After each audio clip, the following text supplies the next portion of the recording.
It has now been February, March, April, and we are now in May.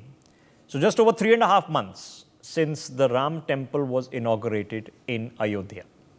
We are in the midst of the heaviest political high-stakes season imaginable.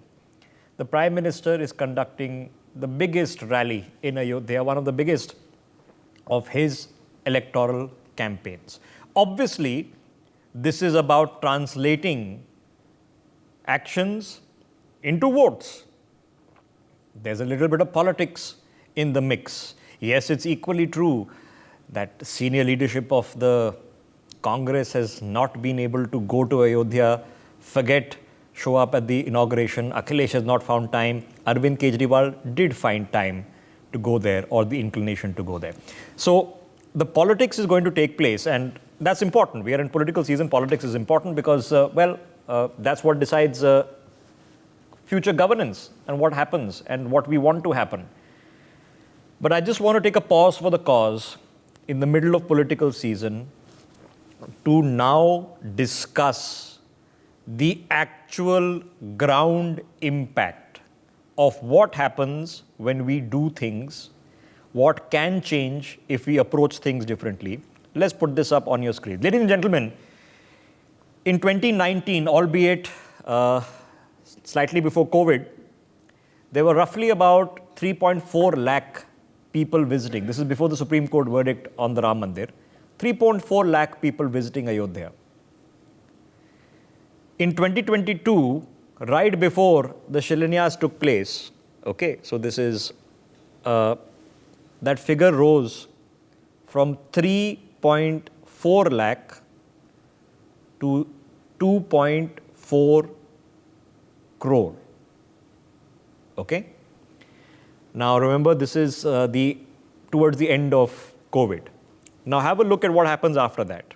That figure then skyrockets to 5.7 crore after the Shilanyas took place, which is just the building started.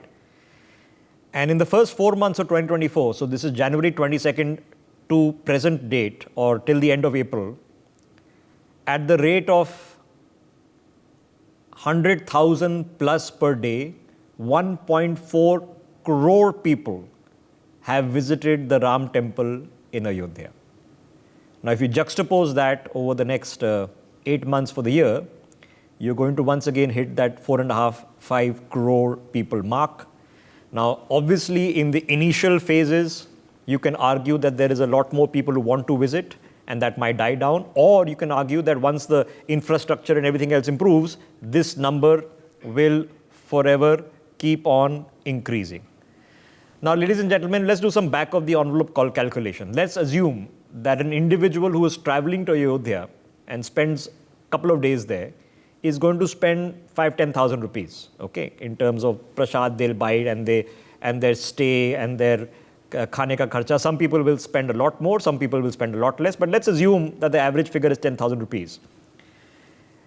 At that rate, you're talking about a yearly injection into the GDP of that city and that region of 54,000 crores. 500,000 crores of injection is going to happen just from the visitors coming. Forget the infrastructural upgrades and all the other, which is capital infrastructure, just people attending. Now, this has already had an impact on collections. And the CM has said that a notable increase of 19% in the GST collections of Uttar Pradesh. The Uttar Pradesh GST collections have gone up by 1/5 in 1 year. And the CM says that a significant contribution has come from Ayodhya. So have a look at that. About 10,000 crores in April 2023, and by April 2024, about 12.3 thousand crores. So almost 20% jump in GST collections, which means that the exchequer of UP is already benefiting, at least in some part, from the boost in visitors in Ayodhya. Now, let's look at the figures of people who are traveling there. Okay? Now, we looked at the overall figure. How does this compare? We have already surpassed in Ayodhya, Tirumala, which sees about 50,000 to 100,000 people per day. Of course, Kedarnath, much more complicated trip to take, so it only sees about 3,000 visitors per day. Badrinath also something similar. Vaishno Devi has about 20,000 odd visitors per day. Ayodhya is currently sitting at near about that 1.25, 1.5 lakh visitors per day mark. How does this compare to the rest of the world? Makkah, Medina during the Hajj sees about 100,000 people. During Ramadan, during the Hajj, sees about 100,000 people per day visiting. St. Peter's Basilica in the Vatican in Rome, about 50,000 visitors per day. The Vatican itself sees about 20,000 visitors in addition to that.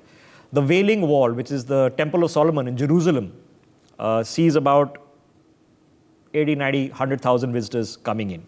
So Ayodhya is already, within 4 months, the number one religious tourism destination in the world as per these figures. Now, there are times when more people go to particular areas, weather and all these things matter, okay? So you can argue that in summer with vacations on, it might increase. You can argue because of the high heat, it might decrease. We will find out, but we'll get an annual average soon. But as things stand, as of April, the most visited religious tourism destination in the world. Okay? Now, in 2014, ladies and gentlemen, if you wanted to pick up a property, okay, in Ayodhya, the rates were around 400 rupees a square foot. Okay? In 2019, that had doubled. In 5 years, it had doubled to more than 1,000 rupees a square foot. In some cases, quadrupled to 2,000 rupees a square foot. Currently, that has doubled and tripled yet again to 4,000 to 6,000 rupees a square foot. So the property rates, both for rental and for buying a plot or buying a flat, okay, has gone up by 10 to 15x. So for the people who owned a shop, for the people who had a small flat, for the people who had a small motel, the people who had a small guest house, the people who had a house there, those people's net worth has increased, because property generally is, for all of us, is the biggest asset we hold, okay? Car is after that, right? The property owners there, their asset base, their net worth has increased not by a few percentage points, by 10x, 15x. Now, this is not true exactly in every locality, in every place, but that's an overall picture. Now, public transportation, we are now seeing 340 buses per day plying to Ayodhya. There are 10 trains arriving per day into Ayodhya, and 8 flights are now landing in Ayodhya, even though the airport and rail station upgradation leaves a lot to be desired. Ladies and gentlemen, aside from the politics and the Hindu and the Muslim and the Ram and the piety, I just want you to absorb all of this has happened, and in 4 months, as a country, despite the challenges, despite elections, okay, there has not been any report that has come to our knowledge, and obviously we're paying attention to what's happening in Ayodhya, that there has been bhagdad, mismanagement, rioting, chaos, confusion, pandemonium. It's all going off pretty smoothly. In fact, no news in this case is good news. Nothing has happened. Everything going smoothly is good news. And remember, the temple completion is still underway and the facilities are still being built. So, best guess says that this is not the peak, that there is some time to go. For more such videos, subscribe to the NewsX YouTube channel, hit the bell icon.